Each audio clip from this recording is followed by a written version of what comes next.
नमस्कार, स्वागत है आपका 24 घंटे 24 रिपोर्टर में। आपके साथ मैं हूं नेहा पंत। आज के शो में हम आपको दिखाएंगे ममता ने क्यों झटका केजरीवाल का हाथ, नोटबंदी पर चिदम्बरम ने क्या भविष्यवाणी की है और ट्रंप ने मोदी के बारे में आज क्या कहा। लेकिन सबसे पहले आज की कवर स्टोरी। दिन में जनता कतार में लगी जान देती रही और रात में मंत्री और उनके समर्थकों के नोट बदलने के लिए नियम तोड़कर खोला गया बैंक। ये वाकया यूपी के संभल का है। तस्वीरें बता रही हैं वीआईपी लोगों के लिए कैसे नोटबंदी के नियम टूट रहे हैं। नजारा संभल के आर्य समाज रोड का है, जहां बुधवार रात यूपी के कैबिनेट मंत्री इकबाल अहमद और उनके समर्थकों के पहुंचने पर बंद हो चुका एचडीएफसी बैंक खुल गया। बैंक के बाहर पुलिस पहरेदारी करती रही और मंत्री जी अंदर बैठकर नोट बदलवाते रहे। आपको बता दें, आमतौर पर दिन में 3:30 बजे तक खुले रहने वाले इस बैंक को बुधवार को जल्द बंद कर दिया गया था और कतार में लगे लोगों को बताया गया था कि कैश खत्म हो चुका है। बैंक से बाहर निकलकर मंत्री जी ने पीएम मोदी को कोसा और लाइन में लगकर नोट बदलवाने का दावा किया, लेकिन कैमरे ने पोल खोल दी। मंत्री जी समर्थकों के साथ बैंक मैनेजर के चैम्बर में 20 मिनट तक आराम से बैठे थे और कह रहे थे कि दिन में धक्के खाने कौन आए। जनता के साथ हैं, इस तरह से पूरी जनता संभल की और पूरे देश की लाइन में लग के हम भी लाइन में लगकर अपना पैसा निकल के लाएं, 4000 बदलवा के लाएं। आओ तो यहाँ लग के आओ। अपने अपने आईडी प्रूफ दिखा के लाइन में लग के सारे लोगों के साथ मिलके पैसे निकल के गए एक-एक। और हमें तो बड़ा अच्छा लगा क्योंकि इतने सारे लोग लाइन में लगते हैं सुबह से शाम तक, लोग परेशान होते हैं। अगर ऐसे वीआईपीज़ निकल के आएंगे, ऐसे बड़े लोग निकल के आके पब्लिक के बीच खड़े होंगे तो लोगों में मोटिवेशन आए। नोटबंदी के बीच जनता रोज बैंक की लाइनों में लगकर लगातार दम तोड़ रही है। ऐसे में यूपी सरकार के कैबिनेट मंत्री का ये रवैया समाजवादी सरकार के उस दावे पर सवाल खड़ी करती है जिसमें कहा गया कि हम नोटबंदी पर राजनीति नहीं कर रहे बल्कि जनता का दर्द बांट रहे हैं। नोट के लिए अब भी लाइन में है इंडिया। पुणे और गाजियाबाद में लाइनों में लगे लोगों पर लाठीचार्ज। नोट के लिए जनता दर दर की ठोकर खा रही है। कहीं पर लोग आपस में ही झगड़ रहे हैं तो कहीं घंटों लगी जनता को लाठी चार्ज का तोहफा मिल रहा है।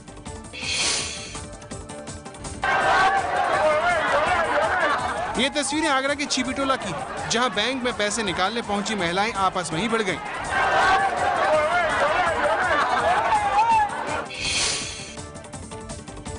गाजियाबाद की पंजाब नेशनल बैंक में नोट बदलवाने आए लोग आपस में ही उलझ गए। बात मारपीट से लाठीचार्ज तक पहुंच गई।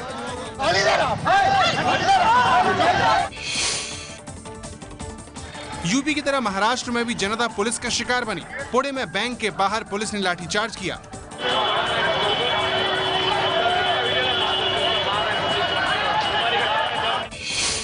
नोटबंदी के फैसले को लेकर हफ्ते भर से ज्यादा वक्त बीत चुका है। जैसे जैसे वक्त बीतता जा रहा है, लोगों का सब्र टूटता हुआ नजर आ रहा है। नोट बदलवाने के लिए सरकार ने घटाई सीमा, लेकिन शादी जिनके घर में है उन्हें 2.5 लाख रुपए तक निकालने की छूट।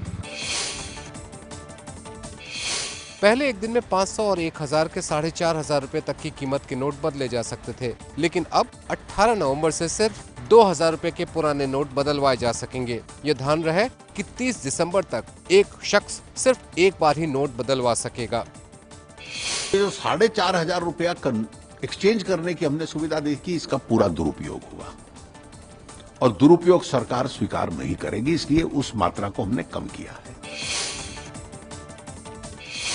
दुल्हा दुल्हन या उनके माता पिता में से एक शख्स किसी एक के खाते से 2.5 लाख रुपए तक निकाल सकता है। इसके लिए आपको शादी का कार्ड लेकर बैंक जाना होगा, सेल्फ डिक्लेरेशन और पैन देना होगा। इस छूट के लिए अकाउंट का केवाईसी अपडेट होना जरूरी है। ऐसा अनुमान है कि इससे 1.5 करोड़ परिवारों को फायदा हो सकता है। Marriage for wedding ceremonies which are going on up to 2.5 lakh rupees will be permitted to be drawn. कृषि उपज से हुई कमाई में से एक हफ्ते में 25,000 चेक से निकाल सकेंगे। कृषि मंडी के रजिस्टर्ड ट्रेडर्स एक हफ्ते में 50,000 रुपए निकाल सकते हैं। इसका फायदा 12 करोड़ लोगों को होगा जो सीधे बुआई जैसे कामों से जुड़े हुए हैं। ग्रुप सी तक के केंद्रीय कर्मचारी 10,000 तक एडवांस सैलरी कैश में निकाल सकते हैं। ये रकम उनकी नवंबर की सैलरी से एडजस्ट होगी। ग्रुप सी में 33 लाख कर्मचारी आते हैं, लिहाजा उन्हें सीधी राहत मिलेगी। जनता को राहत देने के लिए सरकार हर रोज नए कदम उठा रही है। अब देखना है कि नए कदमों से जनता को कितनी राहत मिलती है। एटीएम पर वित्त मंत्री जेटली का बड़ा बयान, कहा 22,500 एटीएम को अपडेट किया गया और अब इनसे 500 और 2000 के नोट निकलने लगेंगे। एटीएम में पहले 8 से 10 लाख रुपए भरे जाते थे, लेकिन 500 और 1000 के नोट बंद करने के बाद औसतन 2 लाख रुपए ही एटीएम में डाले जा रहे हैं।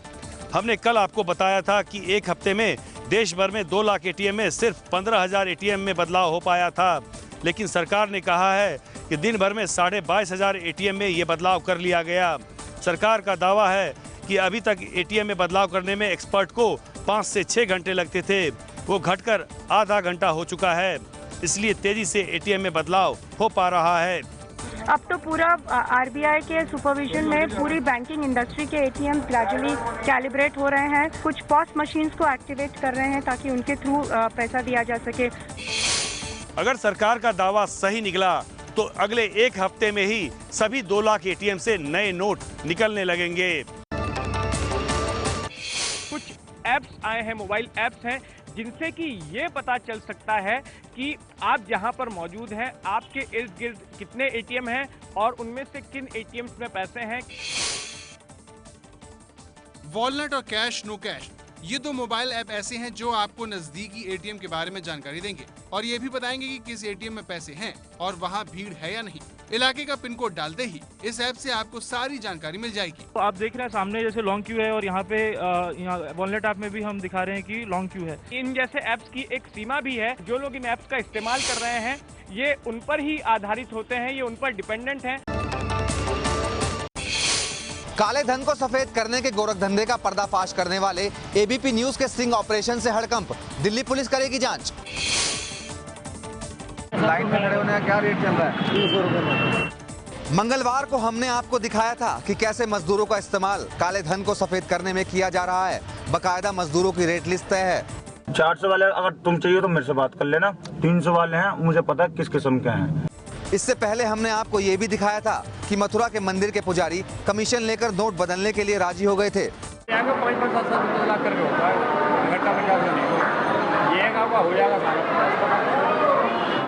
इन खुलासों के बाद सरकार हरकत में आई और उसने दोनों मामलों की जांच करवाने का भरोसा दिया है। स्टिंग ऑपरेशन की सीडी एबीपी न्यूज़ ने दी है, उस पे हम एक्शन ले रहे हैं। जो वहाँ पे एविडेंस मिलेगा उसके अकॉर्डिंगली हम सख्त से सख्त कार्रवाई इस पे करेंगे। नोटबंदी के बाद से काले धन वाले परेशान हैं। ऐसे में वो अपने पैसों को सफेद करने के लिए नई नई तरकीबें अपनाते रहते हैं। काले धन को सफेद बनने से रोकने के लिए सरकार ने उठाए कड़े कदम। 50,000 से ज्यादा के बैंक ड्राफ्ट के लिए परमानेंट अकाउंट जरूरी।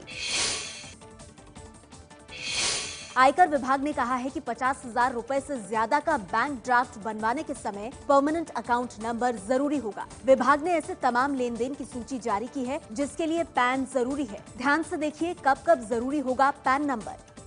बैंक से एक दिन में 50,000 रुपए से ज्यादा का बैंक ड्राफ्ट, 50,000 से ज्यादा का पे ऑर्डर या फिर बैंकर चेक लेने पर, बैंक या डाकघर में टाइम डिपॉजिट खोलते वक्त, जनधन और बेसिक बैंक डिपॉजिट अकाउंट को छोड़ सभी तरह के बैंक अकाउंट खोलने के समय, आम बैंक या सहकारी बैंक में एक दिन में 50,000 रुपए से ज्यादा जमा कराने पर। अब ये भी तय हुआ है कि 9 नवंबर से 30 दिसंबर के बीच कुल 2.5 लाख रुपए से ज्यादा की राशि जमा करने के लिए पैन जरूरी होगा। विभाग का दावा है कि अब तक 25 करोड़ पैन जारी किए जा चुके हैं। आरबीआई की पाबंदियों के चलते कोऑपरेटिव बैंकों में हाहाकार। काले धन को सफेद करने का चल रहा था गोरख धंधा। मान लीजिए 3 लोगों के पास 10-10 लाख रुपए के पुराने 500,000 के नोट हैं। तीनों ने कोऑपरेटिव बैंकों से साठगांठ कर ली। कोऑपरेटिव बैंक ने मिस्टर ए को बैक डेट में 10 लाख की एफडी कर कैश ले लिया। मिस्टर बी को 10 लाख का डिमांड ड्राफ्ट बनाकर पुराने नोट ले लिए। मिस्टर सी को उसने 10 लाख का पे ऑर्डर बनाकर दे दिया। नियम के मुताबिक कोऑपरेटिव बैंक इन पुराने नोटों को नए नोट से बदलवा सकता है। यानी अब कोऑपरेटिव बैंक में 30 लाख के नए नोट आ गए। मिस्टर ए के पास विकल्प है कि वो एफडी 1 साल तक चलाते रहें या बीच में ही तुड़वाकर कैश करा लें। दोनों ही सूरत में इन्हें नए नोट बैंक से मिल जाएंगे। मिस्टर बी ने भी डिमांड ड्राफ्ट किसी बैंक में नहीं डाला। 31 मार्च के बाद जिसको कोऑपरेटिव बैंक से ड्राफ्ट जारी किया गया उसने इसे रद्द किया और 10 लाख के नए नोट कैश में दे दिए। ठीक ऐसे ही मिस्टर सी के 10 लाख रुपए के पे ऑर्डर के साथ भी हुआ, यानी तीनों ही लोगों को अपने 10-10 लाख रुपए के पुराने नोट के बदले 10-10 लाख के नए नोट मिल गए। आज जैसे 50 लाख रुपए वो अंश बताता है, अंश लेके वो सोसाइटी उस बैंक में पहुंचती तो उस अपने उस सोसाइटी के अकाउंट में वो 50 लाख रुपए स्टेट बैंक हो चाहे कोई राष्ट्रीयकृत वो जमा करेगी और वो नंबर 1 का पैसा हो जाएगा। ये है पूरा रिकॉर्ड उसके पास, उसकी कोई जांच की नहीं जा सकती। दरअसल इन कोऑपरेटिव बैंकों में आज भी बही खातों का इस्तेमाल होता है। ये कंप्यूटराइज नहीं हुए हैं, जिससे काले धन को सफेद करना आसान होता है। भारत में नोटबंदी को लेकर नेपाल में हड़कंप। 500 और 1000 रुपए की नोट रखने वाले नेपाली नोट बदलवाने को लेकर चिंतित, तो वहीं नेपाल के प्रधानमंत्री प्रचंड ने मोदी से की मदद की अपील। लाखों क्या करोड़ों रुपया नेपाल में IC 500 और 1000 का नोट है और इस नोट का व्यवस्थापन करने के लिए हम लोग भारत गवर्नमेंट से भी अपना गवर्नमेंट से हम लोग को कहे हुए हैं और चैम्बर की तरफ से भी हम लोग पहल किया है और नेपाल के प्रधानमंत्री ने भी किया है, यहाँ का सेंट्रल बैंक राष्ट्र बैंक ने भी पहल किया है कि इस व्यवस्था को पैसा को कैसे हो जल्द से जल्द समायोजन किया जाए और इसका हल निकाला जाए कर कहा गया है। इंडिया ने उसमें आश्वासन दिया है जल्द से जल्द इस समस्या का समाधान हो, कहने हमारी बात है। मोर देन 90% टूरिस्ट भाई इंडिया आते हैं, ये फॉरेनर हो, वियतनामीज हो, श्रीलंकन हो, थाई हो, कोई भी हो, लेकिन इंडिया थ्रू आते हैं। इंडिया थ्रू आने में क्या हम लोग होटल वाले तो क्रेडिट दे देते हैं, लेकिन जो वो लोग रास्ता में चलते हैं उन लोगों को पैसा खर्च करने के लिए छोटा पैसा नहीं है, इसलिए ये लोग फर्दर बुकिंग कैंसिल कर रहे हैं। यूपी के महाराजगंज से लगे नेपाल के रूपंदेही और सिद्धार्थनगर के कारोबारियों की ये चिंता एबीपी न्यूज से बातचीत में सामने आई है। नोटबंदी को लेकर पूरे नेपाल में यही हाल। नेपाल में 90% सैलानी भारत से आते हैं, वहीं नेपाल का 70% कारोबार भारत के साथ होता है। इसके अलावा बड़ी संख्या में नेपाल के लोग भारत में नौकरी काम धंधा भी करते हैं। इस तरह भारतीय नोट नेपाल की अर्थव्यवस्था में घुला मिला हुआ है। एक रिपोर्ट के मुताबिक नेपाल में लोगों के पास भारत के 500 और 1000 के करीब 10 करोड़ नोट हैं। ऐसे में नोटबंदी से वो बेचैन हैं। रिजर्व बैंक ऑफ इंडिया ने नेपाल के सेंट्रल बैंक को कह दिया है कि इस पर कोई भी समाधान वित्त मंत्रालय निकाल सकता है। इसके बाद नेपाली प्रधानमंत्री प्रचंड ने मोदी से मदद की अपील की है। नोटबंदी के खिलाफ बॉम्बे हाईकोर्ट में याचिका खारिज। चीफ जस्टिस ने कहा नोटबंदी है देश के लिए सही। महाराष्ट्र नवनिर्माण सेना के पदाधिकारी अखिल चित्रे ने नोटबंदी के खिलाफ याचिका दायर की थी, जिस पर सुनवाई से हाईकोर्ट ने इनकार कर दिया। बॉम्बे हाईकोर्ट के चीफ जस्टिस मंजुला चेल्लूर ने कहा नोटबंदी के फैसले पर देश की जनता सरकार का समर्थन करे। देश को अगर काले धन की समस्या से बचाना है तो सरकार का साथ देना ही होगा। सबको दिक्कत हो रही है, मुझे खुद परेशानी हो रही है, लेकिन हमें साथ देना चाहिए। नोटबंदी का फैसला करते वक्त सरकार ने सभी बातें साफ कर दी थी। उसके बाद भी लोगों की तकलीफ को कम करने के लिए सरकार कदम उठा रही है। इससे पहले सुप्रीम कोर्ट भी नोटबंदी पर पाबंदी की मांग ठुकरा चुका है। पूर्व वित्त मंत्री का सरकार पर बड़ा हमला, बोले ये नोटबंदी नहीं कैश बंदी है। वहीं जेटली ने कहा जारी रहेगा अभियान। पूर्व वित्त मंत्री पी चिदंबरम ने नोटबंदी के फैसले पर तंज कसते हुए कहा है कि ये मुहिम काले धन के खिलाफ नहीं बल्कि कैश के खिलाफ है। इस पूरी मुहिम से जनता को परेशानी हो रही है। चिदंबरम ने दावा किया कि आरबीआई की प्रिंटिंग प्रेस हर महीने 300 करोड़ रुपए छाप रही है और जरूरत के मुताबिक नए नोट छपने में 7 महीने का वक्त लगेगा। विपक्ष की आलोचनाओं के बावजूद सरकार ने कहा है कि इस फैसले को कतई वापस नहीं लिया जाएगा। जहां तक रिजर्व बैंक के पास प्रिंटिंग है, करेंसी है, 6 महीने पहले उन्होंने अपना काम शुरू कर दिया था, पर्याप्त है और खूब मार्केट में रोज आता रहेगा। जेटली ने आज यह भी साफ किया कि फिलहाल 1000 का नया नोट नहीं लाया जाएगा। दिल्ली में नोटबंदी के खिलाफ एक मंच पर दिखे ममता केजरीवाल, रैली में लगे मोदी मोदी के नारे।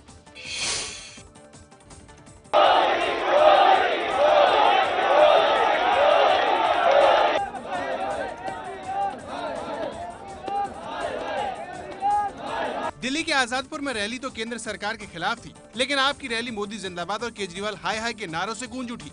केजरीवाल को काले झंडे भी दिखाए गए। खास बात यह है कि ये सब कुछ ममता केजरीवाल की सीटों के बेहद करीब हुआ। ये काला धन और भ्रष्टाचार दूर करने के नाम पे जो इन्होंने 500 हजार के नोट बंद करे हैं, आज पूरी जिम्मेदारी के साथ कह रहा हूं, आजाद भारत का ये सबसे बड़ा घोटाला हमारे देश के अंदर किया जा रहा है। 3 दिन के अंदर अगर वापस कर ले ठीक है, प्लानिंग कर लो ठीक है, ये हाल निकालो तो ठीक नहीं है। अगर आप नहीं करोगे तो प्लीज रियलाइज हम लोग भी जिंदा है, हम लोग इसको छोड़ने वाला नहीं है।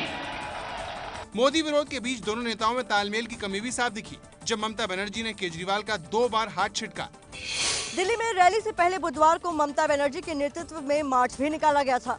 सुप्रीम कोर्ट में नोटबंदी पर सुनवाई कल, केंद्र सरकार की अर्जी पर कल होगी सुनवाई। अलग अलग हाईकोर्ट में याचिकाओं पर सुनवाई रोकने की मांग। नोटबंदी की मंदी में नई फिल्में रिलीज। कल 2 फिल्में फोर्स 2 और तुम बिन 2 रिलीज होंगी। प्रधानमंत्री करेंगे रेल विकास शिविर का उद्घाटन। 20,000 रेल कर्मचारियों को संबोधित करेंगे। कांग्रेस की मन की बात, प्रधानमंत्री की मन की बात के जवाब में मुंबई कांग्रेस मन की बात अभियान चलाएगी। पाकिस्तान की नापाक फायरिंग, पाकिस्तान ने जम्मू के पानावाला सेक्टर में भारी गोलीबारी की।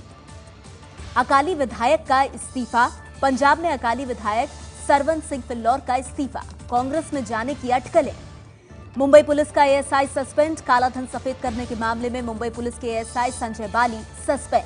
राजधानी से 5 लाख के पुराने नोट बरामद। सियालदह राजधानी से 5 लाख के 1,500 के पुराने नोट बरामद। एमसीडी टैक्स में छूट, प्रॉपर्टी टैक्स जमा करने में छूट का ऐलान। यूएस इंटेलिजेंस चीफ का इस्तीफा, इंटेलिजेंस चीफ जेम्स क्लेपर का इस्तीफा। मुलायम के गढ़ में गरजे अमित शाह, मायावती और अखिलेश यादव पर तीखा हमला किया, कहा 5 सालों में बदल देंगे यूपी की तस्वीर। जब से नोटबंदी करी है, बहन जी के चेहरे का कलर उड़ गया है। अरे बहन जी, अखिलेश भाई, आपको किस बात की चिंता है? ये भाजपा के सारे नेता बैठे हैं, किसी के मोहरे पर रूप मुंह पर कलर नहीं उड़ा है। सभी के सभी मुस्कुरा रहे हैं क्योंकि हमारे पास काला धन था ही नहीं तो जाएगा कहां। अमित शाह ने यहां केंद्र के पैसे का इस्तेमाल न होने का आरोप भी लगाया, कहा 1 लाख करोड़ से ज्यादा यूपी को दिए गए लेकिन विकास नहीं हुआ। नोटबंदी में लोगों से लूट और ठगी की वारदात आई सामने। गुरुग्राम में 1.5 लाख लूट लिए तो इंदौर में 35 लाख की ठगी। लूट की वारदात दिल्ली के पास गुरुग्राम में हुई है। निर्मला देवी नाम की ये महिला 1,83,000 रुपए का कैश जमा कराने के लिए पीएनबी बैंक के बाहर लाइन में लगी थी। तभी एक बदमाश उनकी रकम छीनकर भाग गया। ठगी की वारदात एमपी के इंदौर में हुई है। एक महिला समेत 4 लोगों ने शैलेश अग्रवाल और उनके रिश्तेदारों से नोट बदलने का झांसा देकर 35 लाख रुपए ठग लिए और फिर ब्लैकमेल किया।